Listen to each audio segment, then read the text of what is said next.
Assalamualaikum warahmatullahi wabarakatuh.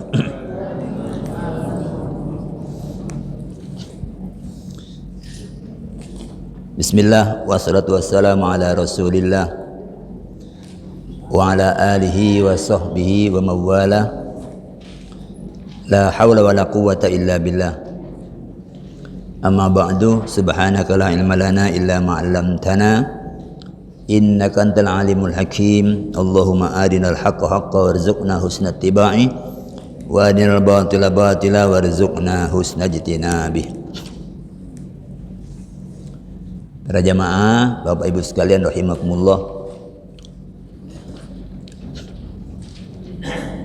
pagi ini kita masih lanjutkan kajian kita tentang takbir. Bagi hari ini berkenaan dengan konsekuensinya.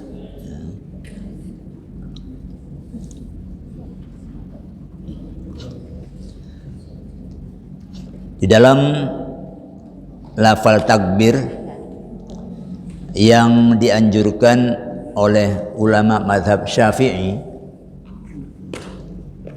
itu terdapat pernyataan begini: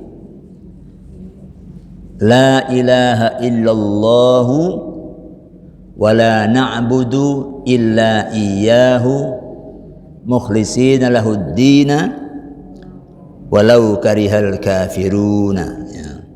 Atau walau karihal musyrikuna, ya. La ilaha illallah, tidak ada Tuhan selain Allah. Ini pernyataan kita ini. Tidak ada Tuhan selain Allah. Ini pengakuan, imani. Wala na'budu illa iyyahu. Dan kami tidak menyembah, tidak mengabdi kecuali hanya kepada Dia. Sekali lagi, ini pernyataan kita. Mukhlishina lahuddin, dengan mengikhlaskan agama hanya untuk Dia.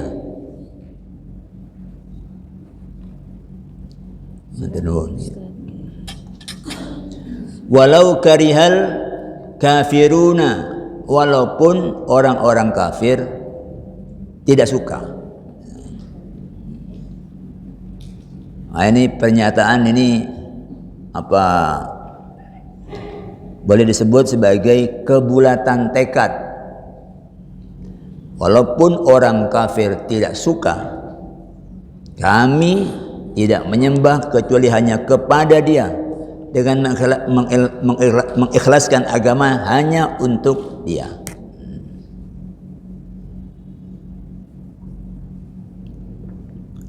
Ini penegasan ini tentu bukan penegasan basa-basi. Ini bukan tidak punya konsekuensi. Pernyataan itu pernyataan yang mesti berlanjut dengan bukti bahwa kita tidak menyembah hanya kepada Allah dengan mengikhlaskan agama hanya untuk-Nya, bukan untuk yang lain.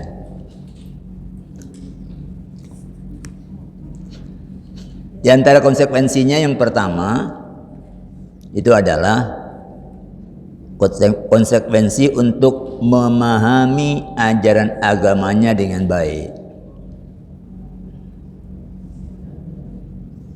Kenapa? Karena untuk menyembah hanya kepada Allah itu, satu-satunya jalan itu hanyalah menaati segenap titah Allah. Baik titah yang menyuruh kita untuk tidak melakukan sesuatu, maupun titah yang isinya meminta kita untuk melakukan sesuatu.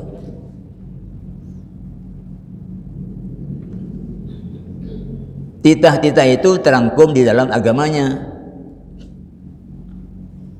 Maka mukhlishina lahuddin, murni, full, kami ikhlas untuk melaksanakan agama hanya untuk Dia. Jadi yang pertama, paham apa yang kita lakukan pagi ini itu adalah bagian dari ikhtiar untuk terus menambah dan menguatkan pemahaman. Jadi nggak bisa orang hanya basa-basi aja, tapi buktinya nggak ada, itu percuma.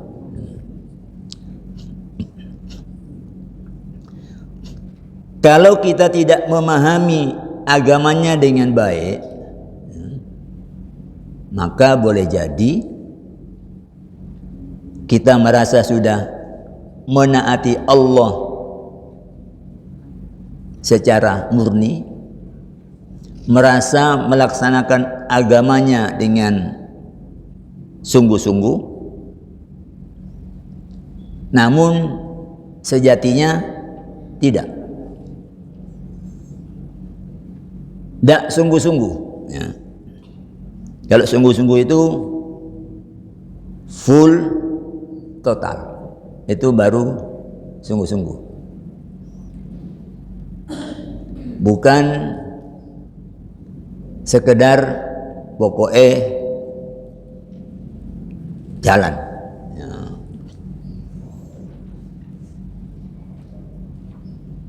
Misalnya, ini beberapa contoh aja. Wudhu kita, itu sudah kita ikut itu. Mulai dari pekerjaannya itu basuh muka, basuh tangan, usap kepala, basuh kaki. Diawali dengan niat, diakhiri dengan ini tartib. Karena Allah menyebut A, B, C, D, maka jangan di sungsang-sungsang. Ya. Ikuti, kata Nabi itu, ibda'u bima bada'allahu bihi. Mulailah dengan apa Allah memulai. Ya. Ketika Allah memulai dengan menyebut basuhlah mukamu, ya itulah yang pertama kamu lakukan. Itu pemahaman jumhur ulama seperti itu. Itu sudah oke. Tapi boleh jadi kita masih boros memakai air. Maka di satu sisi kita laksanakan, sisi lain kita langgar. Ini mau bilang ikhlas, mengikhlaskan agama hanya untuk Allah, ini nggak sampai tepat. Wong disuruh A dan B, kok yang dilakoni cuma atau.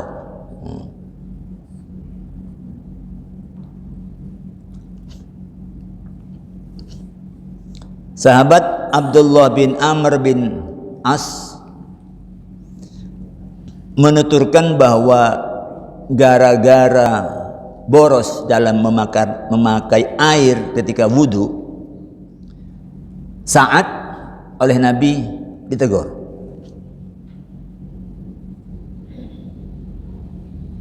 Maknanya kalau sampai ditegur itu, ini bukan soal yang bisa ditolerir, bisa dimaklumi. Nah. Kata Abdullah bin Amr bin Al-As, anna Nabiya sallallahu alaihi wasallam marra bi Sa'din. Beliau melewati sahabat Sa'ad wa huwa yatawaddau, yang dia sedang berwudu. Faqala, lalu beliau bersabda, ma hadas sarfu ya Sa'ad. Alangkah borosnya kamu ini Sa'ad. Saat yang ditegur nggak merasa. Dia nanya, afil wudu'i sarafun, Ya Rasulullah, apakah ada pemborosan dalam wudu? Wudu kan cuma gitu aja, basuh muka, basuh tangan, usap kepala, basuh kaki. Masa di sini ada pemborosan? Qala na'am. Ya, di wudu pun itu ada pemborosan. Kalau wudu kamu seperti itu. Wa in kunta ala nahrin jarin, walaupun kamu wudu di sungai yang mengalir, airnya melimpah, ya, tapi wudu model kamu ini boros. Coba koreksi ini pelaksanaan dari ini pekerjaan sehari-hari wudu ini. Kalau dari dulu biasa boros, mumpung masih ada waktu, mari koreksi untuk mulai membiasakan wudu yang hemat, supaya pernyataan tadi itu murni, itu full, itu tidak lonjong, ya. Malaikat tidak bilang malah itu omong tok.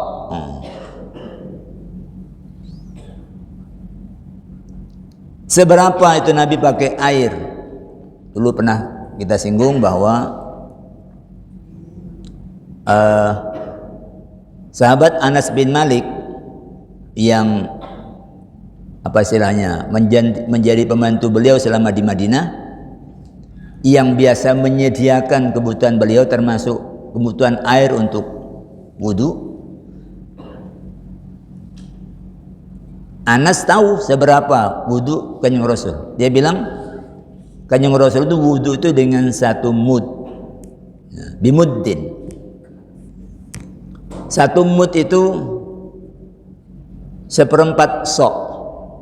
1 sok itu volumenya itu kalau sekarang sekitar 3,6 liter. 3,6 liter itu kalau dibagi 4 ya 0,9 liter. 0,9 liter itu ada air kemasan yang 600 itu, yang cukupan itu 600 itu berarti 1,5 botol itu wudu Nabi. Kadang orang, oh ya itu kan di Mekah yang air sulit, di Jawa kan air melimpah. Nabi terbilang dari itu, walaupun kamu wudu di sungai yang mengalir, wudu model kamu ini boros. Ya, caranya gunakan tangan. Ya. Kalau yang masih pakai bak air itu, jangan pakai ciduk. Kalau pakai ciduk itu orang cenderung 1 ciduk itu muka aja habis. Itu wudu yang boros. Coba pakai tangan. Kalau pakai ini jangan penuhi, dicoba. Bisa itu. Cukup. Asal pakai tangan. Basuh dulu tangannya, itu pakai untuk ciduk. Jangan penuh nih, jangan full.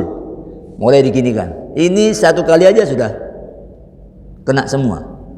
Maka yang kedua itu untuk menggenapi sunnahnya 3 kali. Nanti yang kedua coba pakai ini. Terus gini kan.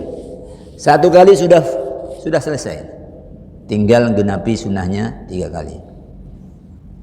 Nanti kaki gunakan tangan kiri untuk gosok, tangan kanan untuk ciduk. Cukup. Ya, cukup. Tapi ini susah diperbaiki kalau tidak dimulai. Kalau yang pakai keran di masjid, jangan buka full keran itu. Ya. Kalau buka full itu yang terbuang banyak. Kita kan dikasih 2 tangan. Ya. Coba, ini kalau sedang tidak digunakan, matikan dulu. Kesadaran ini nanti akan menular kemana-mana, akan menular kemana-mana untuk bertindak hemat. Makan kita masih suka berlebihan.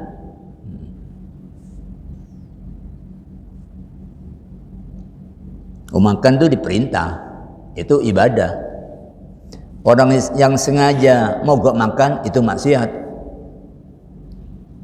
Kalau puasa kemarin kita tidak mogok, tapi karena menaati perintah untuk menahan, bukan mogok. Begitu masuk maghrib kita suruh bersegera untuk iftar, untuk untuk berbuka, bukan mogok. Kalau mogok itu maksiat. Kenapa? Makan ini menjadi salah satu penopang ikhtiar untuk menjaga jiwa yang paling dasar, yang paling sehari-hari. Jiwa kita dijaga dengan makan dan minum. Itu pun Allah perintahkan supaya orang tidak menganggap ini hanya urusan yang boleh-boleh aja. Itu sudah ibadah makannya itu. Tapi boleh jadi kita masih boros.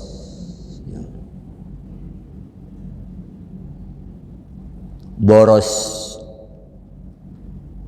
jumlah yang dimakan atau boros makanan yang disia-siakan.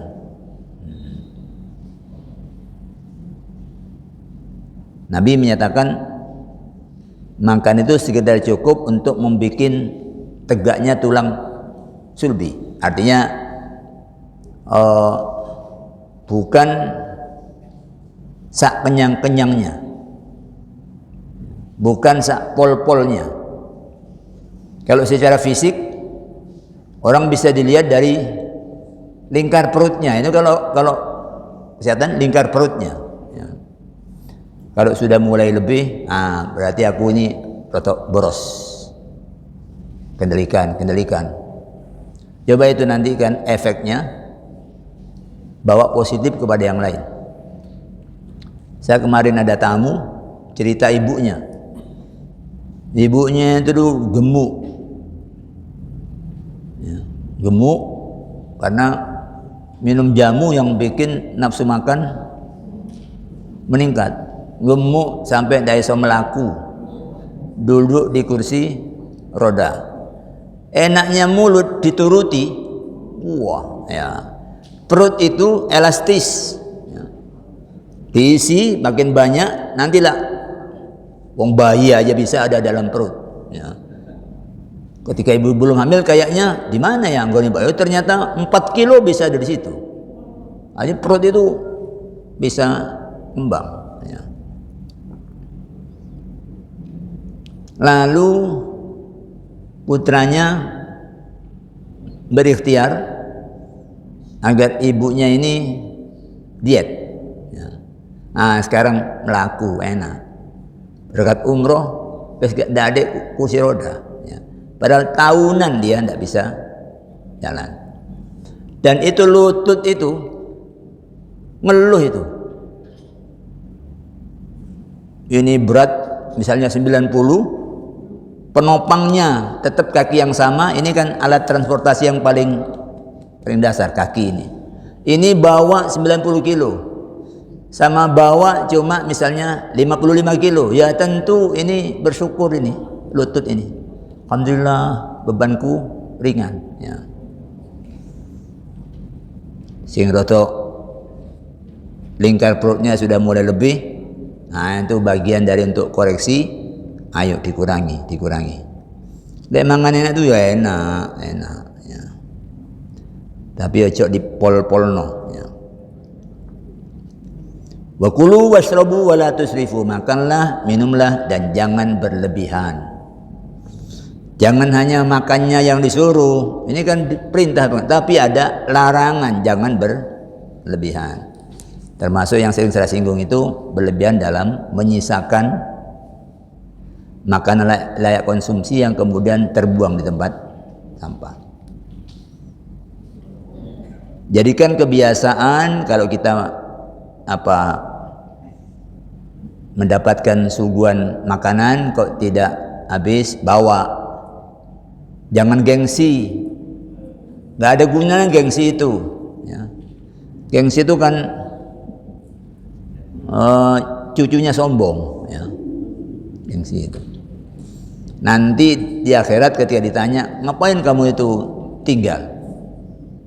Minuman satu botol kamu minum baru setengahnya kamu tinggal. Ya pasti kebuang itu. Itu kita tidak menghargai yang menyediakan air, yang bekerja untuk membuat bisa diminum, kemudian setelah disuguhkan ditinggal. Bawa, bikin tradisi baru.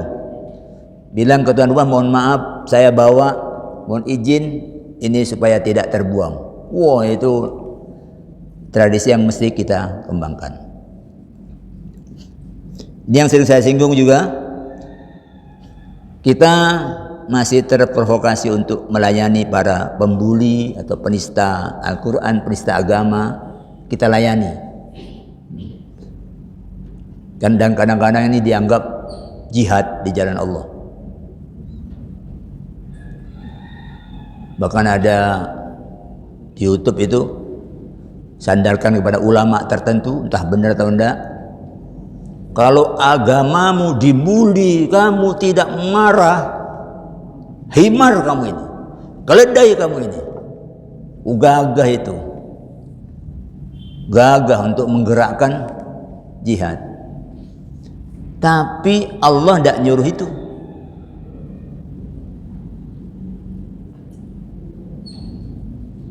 Allah tidak nyuruh untuk melayani. Ini dalam surah An-Nisa 140 yang sering saya singgung. Ya.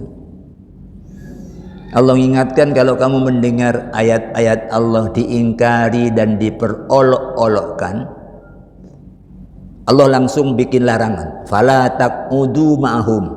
Kamu jangan duduk di situ bersama mereka. Duduk aja di situ jangan. Nanti kamu akan terpapar, terprovokasi, terbakar agama, Quran. Nabi nyuruh kamu jangan duduk di situ. Biarkan dia sakarepnya ngomong. Telingamu amankan. Dia tidak dengar itu. Kalau dia sudah tidak mengolok-olok, boleh kamu kumpul. Karena ini agama sosial. Dan tugas kamu adalah mengkomunikasikan syariat ini kepada mereka yang belum. Allah menyatakan, "Wa ma 'alal ladzina yattaquna min hisabi min syai'in." Al-An'am 69 ya. Orang yang bertakwa itu tidak dibebani dosa sedikit pun terhadap dari perbuatan orang yang menista itu. Enggak. Jangan dikira kalau menengahi saya dosa. Enggak.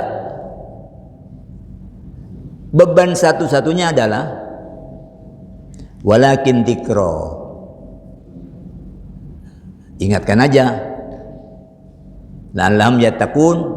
Barangkali mereka mau menjaga diri tidak begitu lagi. Ya ingatkan aja tanpa emosi. Ini baru murni.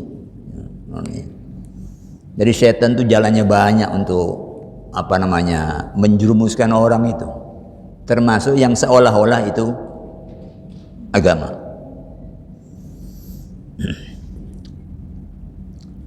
Konsekuensi yang kedua, la na'budu illa iyyah, kami tidak menyembah kecuali hanya kepada Dia, mukhlishin lahuddin, dengan mengikhlaskan agama hanya untuk Dia. Konsekuensi yang kedua adalah konsekuensi untuk menjadi pribadi yang konsisten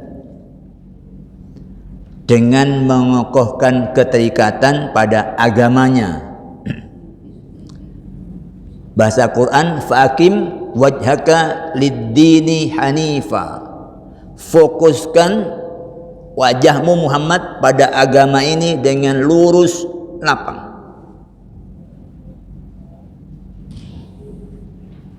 Fokus, konsisten, pegangi ini. Jangan pegangi yang lain. Nah, ini nanti kalau fokus ke situ, maka posisi diri sendiri, ya, posisi nafsu itu sudah tidak lagi menjadi pengombang-ambing. Pokoknya agama nyuruh begini, ya sudah. Walaupun ini kelihatannya merugikan saya di dunia, kelihatannya, tapi siapa yang fokus pada yang Allah ajarkan ini, wal aqibatu lil muttaqin, nanti begitu selesai itu sudah nasib itu miliknya orang-orang yang bisa menjaga diri. Ada contoh yang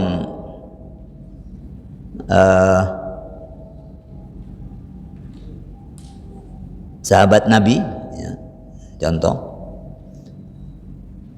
tentang konsisten, istiqomah untuk hanya mengikhlaskan agama untuk Allah, ya. Yaitu sikap sahabat Ali bin Abi Thalib. Ini dalam peperangan Khandaq. Khandaq itu parit, atau peperangan Ahzab, koalisi dari golongan-golongan. Sebut Khandaq itu karena kekuatan besar yang gabungan dari orang-orang ahlul kitab, orang-orang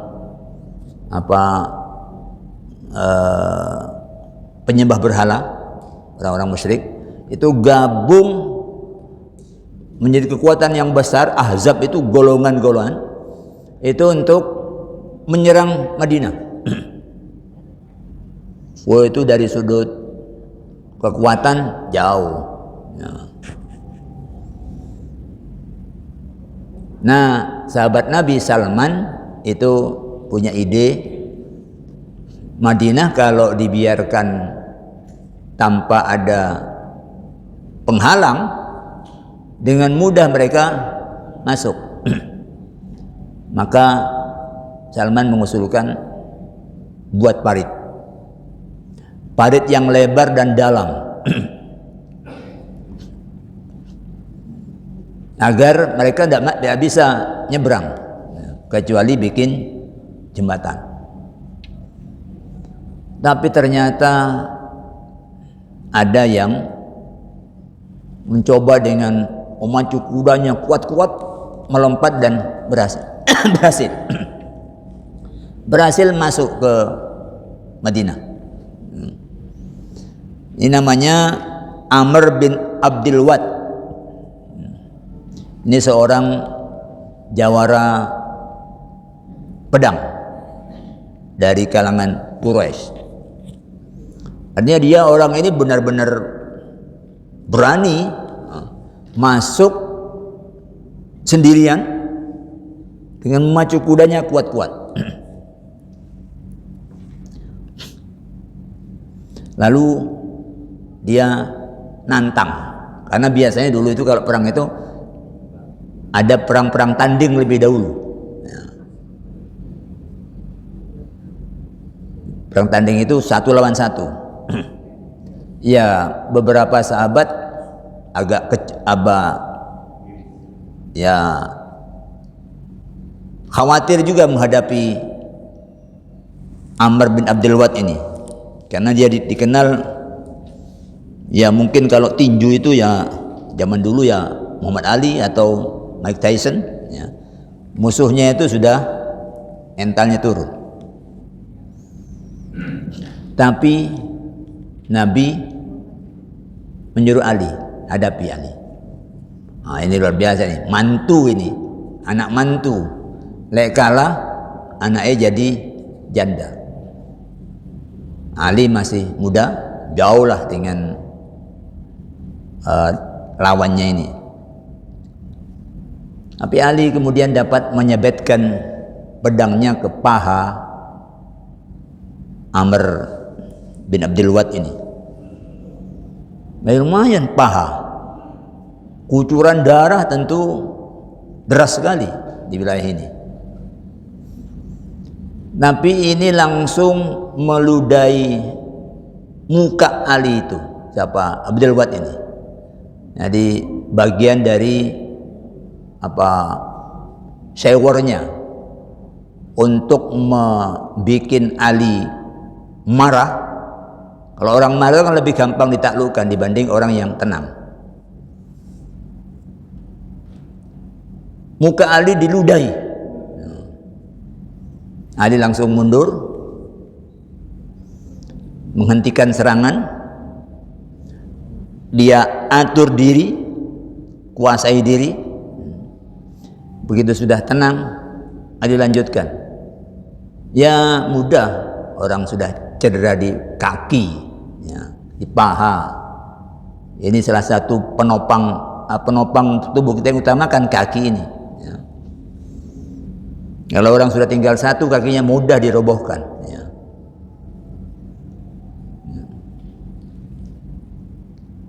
Dengan mudah kemudian Ali menyelesaikan. Oh, itu musuh yang di sana itu membuat kejadian ini membuat mereka itu keder juga. Ya. Jawarannya mudah ditaklukkan. Tapi setelah itu sahabat nanya, kenapa dia sudah begitu kamu kok pakai jeda? Kok tidak langsung dibereskan aja? Ali kemudian menyatakan, ketika dia meludahi wajahku, aku marah. Marah itu boleh, tapi orang diperintah kendalikan marahnya. Kendalikan marahnya. Tadi aku tidak ingin membunuh lantaran aku marah. Itu aku sedang berada di pihak diriku, di pihak nafsuku. Ya. Aku tunggu sampai lenyap amarahku dan kemudian aku membunuhnya semata-mata karena Allah. Ini konsisten. Ya, ini tidak mudah, tapi kan kita mesti saling berwasiat. Jangan marah itu lakukan sesuatu. Agama ini mengajari kalau kamu marah, posisi kamu itu berdiri, coba duduk. Duduk juga masih belum reda, berbaring. Juga masih belum reda, toh api itu bisa dipadamkan dengan air, ambil wudhu. Lakukan ikhtiar untuk, kalau tidak bisa sendiri, yang lain. Yang lain. Sudah. Pokoknya diredam oleh yang lain. Maka jangan orang merasa sah untuk membuat orang rendah diri, ya. Untuk kembali menjadi baik bagi orang yang salah. Ya. Karena kita butuh Islam ini butuh berjamaah, jangan dewe-dewe. Kalau ada orang salah, jangan kemudian dibully, dibantu dia untuk agar bisa memperbaiki diri, selanjutnya dia bisa taubat. Kalau dibully, nanti ada berikutnya dia akan dikepruk sama dia. Dibantu ya, dia untuk dapat bertaubat. Karena itu ketika ada seorang sahabat dihadapkan kepada Nabi karena melakukan kesalahan minum khamr, oleh Nabi diperintah untuk melaksanakan hukumannya dengan pukulan. Fadribuhu, kata Nabi, jatuhi hukuman dia dengan pukulan. Sahabat Abu Hurairah menerangkan, faminna ad-daribu biyadihi, di antara kami yang melaksanakan hukuman itu ada yang pakai tangan kosong mukulnya. Wa minna ad-daribu bina'lihi, ada juga yang pakai sandal. Wa minna ad-daribu bisaubihi, ada yang pakai pakaian, baju dipakai untuk mukul. Tapi setelah selesai, ada sekelompok sahabat yang melaknat dia. Akhzakallah, mudah-mudahan kamu dilaknat oleh Allah. Nabi langsung tegur, la tu'inu alaihi syaitan, kamu jangan bantu setan untuk membuat dia tidak bisa taubat. Kalau dilaknat, wah, dia semakin tidak bisa bangkit. Bodoh kamu. Semakin digitukan, semakin tidak bisa bangkit. Kalau zaman sekarang, orang tidak melaknat secara langsung, tapi pakai media sosial, ditebar-tebarkan. Salahnya belum tentu, pengadilan juga belum tentu, tapi sudah nggak tahu itu kalau dia punya anak, punya mertua, punya kawan, yang kemudian semuanya bisa jadi malu. Seakan-akan yang tebar-tebar itu suci, seakan-akan bukan khotoun, padahal setiap kita itu pelaku dosa. Maka Nabi bilang, jangan bantu setan kamu atasnya. Jadi begitu itu oleh Nabi disebut membantu setan. Senang setan kalau ada orang salah tidak bisa taubat, karena sebagus-bagus manusia itu adalah yang taubat. Semuanya bisa buat salah, tapi yang bagus adalah yang taubat. Kalau ada yang salah, bantu dia agar bisa taubat.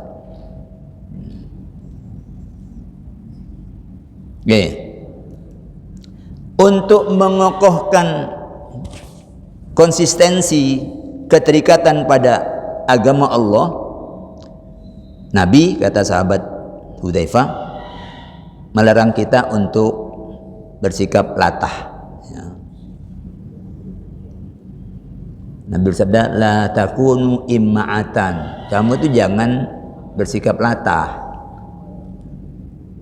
Taquluna in ahsanan nas ahsanna, lalu kamu bilang, kalau orang yang berbuat baik, ya aku berbuat baik. Ini latah ini. Wa in zalamu zalamna, kalau mereka berbuat zalim, ya aku ya berbuat zalim. Aku ngimbangi aja. Kayaknya nih oke.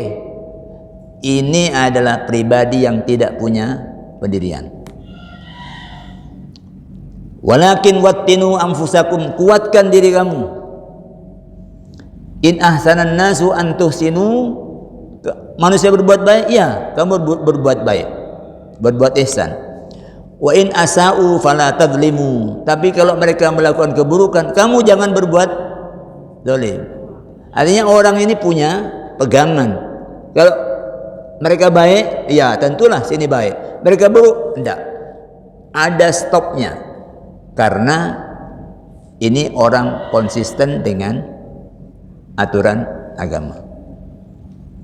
Jadi jangan sampai la na'budu illa iyyah mukhlishin lahuddin, tapi kemudian kita ngimbangi aja. Situ buruk, ya balas. Situ api, ya tak balas api. Jangan gitu, itu orang imma, itu latah, ya, latah. Ngikuti kendang. Kendangnya dangdut, joget dia. Kalau kendangnya kecak, oh dia apa? Nari dia. Jadi harus punya. Jadi ini jangan dikira sing ngomong itu wis iso ngene dhewe, belum tentu. Makanya ini saling berwasiat. Sahabat Abu Hurairah meriwayatkan sabda Nabi,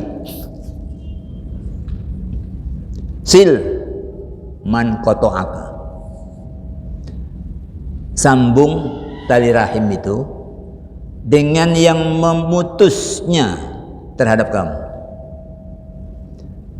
Ini namanya baru silaturahim itu seperti itu sungguhnya perintah itu. Bukan kepada yang sudah baik-baik, itu apa? Silaturahim. Itu mukafa'ah aja, situ baik, sini baik ya. Tapi yang namanya silaturahim itu yang putus. Jangan bilang coba kita sambung kabel itu rusak, kabelnya sudah nyambung kok masih disambung. Ini perintah silaturahim sama yang memutus silaturahim dengan kita. Tidak nyopo, biasai apa lewat mampir, saiki wis lewat aja, cari jalan lain. Nah, apa ini? Menyambung dengan orang yang sudah memutus seperti ini. Itu yang namanya silaturahim. Yang namanya silaturahim. Ya berat memang. Karena ada kepentingan diri yang gandoli ya. Tapi kalau kita bisa, ini Allah perintahkan, bukan nafsuku yang harus ditaati ya. Nah itu yang kemudian ya, yang lain bisa bantu loh, yang lain bisa bantu ya. Apa caranya bisa bantu, misalnya ada salam dari sini walaupun tidak. Lu kan bohong itu untuk islah itu oke. Berbohong untuk mengislahkan itu bagus ya. Tapi jangan berbohong untuk memisah. Kamu tadi dirasa ini nanti sini kamu ini adu-adu ini. Tapi kalau berbohong agar supaya saya sebenarnya itu ingin datang ke rumah kamu. Nah, ke situ juga bilang yang sama untuk mengurangi beban ya. Habis itu entah apalah berikutnya sehingga lalu muncul islah. Ya dulu guru saya cerita mengislah itu antar kawannya itu dalam satu kegiatan dibawa ke kuburan. Malam-malam semua peserta kuburan. Lalu disampaikan ungkapan-ungkapan bahwa kita nanti akan mati, ini. Lalu nangis, akhirnya islah. Yang musuhan itu jadinya islah. Tidak semua, tapi ada bagian di situ yang dikenal gontok-gontokan. Dengan begitu selesai. Ya. Itu ikhtiar oleh yang lain. Memang harus saling bantu untuk bisa menjadi orang baik. Tidak bisa sendiri-sendiri. Wa'ati man haramaka, berikan sesuatu pemberian pada orang yang memutus untuk memberi kepada kamu, mengharamkan untuk beri kepada kamu. Wallahi aku tidak akan. Sudah begitu dia ya. Coba tetap kasih, tetap kirimi ya. Tapi kalau sudah saling mengasihi itu mengimbangi aja. Situ kirim nasi kotak, nanti sini kirim roti. Baliknya wadai soto itu kemudian diisi dengan apel. Itu mukafa'ah itu, mukafa'ah. Coba yang memutus itu kasih. Masa batu aja ditetesi air bisa cekung ya. Tapi memang hati manusia itu memang lebih keras dari batu ya. Au asyaddu qaswah, hati manusia itu lebih keras dari batu. Wa'fu amman zalamaka, maafkan orang yang mendolimi kamu. Angel ini ada sini loh, ada gengsi. Tapi kalau kita terus memelihara gengsi itu bahasa Quran, itu kamu telah mempertuhan dirimu sendiri.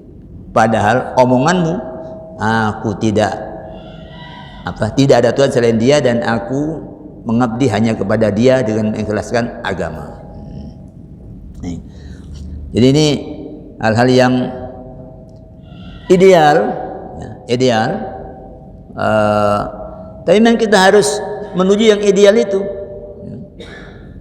Sebagai orang yang bisa salah, punya kelemahan, kita mesti menuju yang ideal itu. Semuanya bareng-bareng, ya, bareng-bareng. Ya. Oke, saya kira ini bagian dari hal-hal yang menjadi konsekuensi kita membesarkan Allah dengan menyatakan mengikhlaskan agama hanya untuk Dia. Waktunya sudah habis. Sebelum diakhiri, ada yang ingin ditanyakan? Barangkali ada. Oke, silakan. Ada pernyataan seseorang yang menyatakan Rasulullah kalau dihina secara lisan itu tidak marah, tapi kalau sudah menyangkut agama Allah yang menjadi tanggung jawab Rasulullah menjadi marah.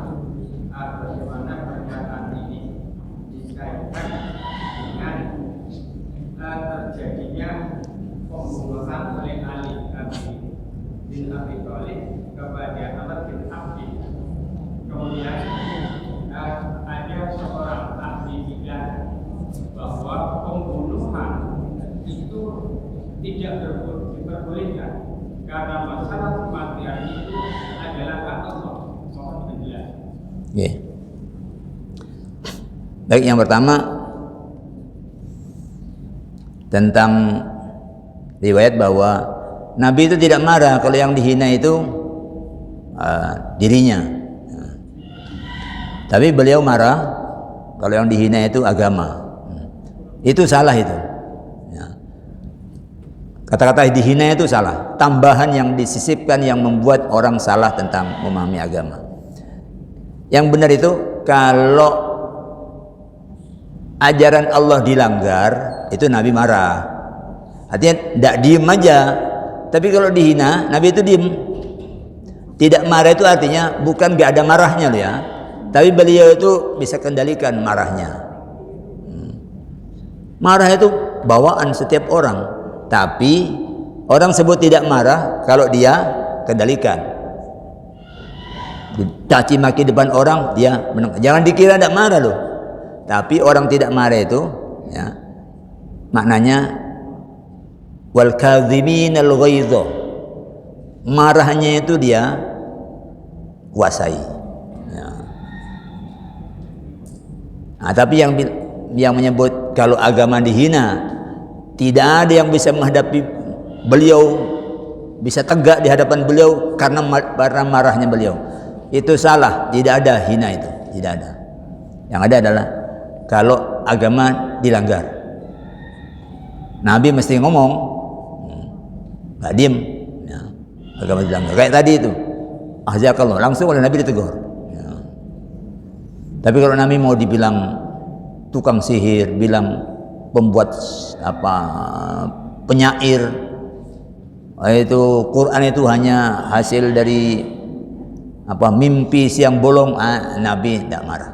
Ya. Memang kalau Allah sudah pesan, wala yazunka qauluhum, ucapan mereka Muhammad jangan bikin kamu sedih. Ya. Sedih. Kalau orang kafir, tapi kalau orang Islam melanggar, Nabi tidak diam. Jadi Ali bin Abi Thalib yang marah itu, iya, dia berusaha untuk tidak bertindak atas nama marahnya. Dia tenangkan dulu. Sudah cukup. Ada yang belum? Pendapat ahli bidang. Oh ya, tentang pembunuhan. Ya, di dalam Islam itu membunuh tanpa alasan yang dibenarkan oleh Allah haram. Wala taqtulun samallati harramallahu illa bil haq. Ada illanya, kecuali karena alasan yang benar. Alasan yang benar itu apa? Diizinkan oleh yang menciptakan makhluk. Kita setiap hari membunuh. Kalau makan ayam pasti ayam itu dibunuh, bukan ketabrak mobil. Ayam ini dibunuh, tapi itu atas izin dia. kita sembelih bismillahirrahmanirrahim.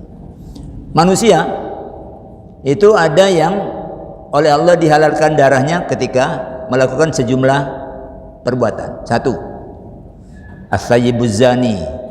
Ini orang yang sudah menikah kok masih berzina.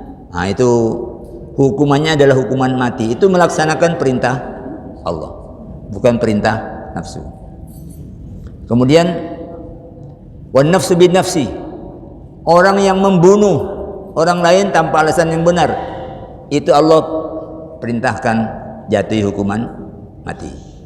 Kemudian yang ketiga, wattariku lidinihi al-mufariqu lil jamaah. Orang yang murtad dan membelot dari ketaatan terhadap jamaah, ya. Jadi dia membelot ke pihak musuh. Nah, ini halal darahnya.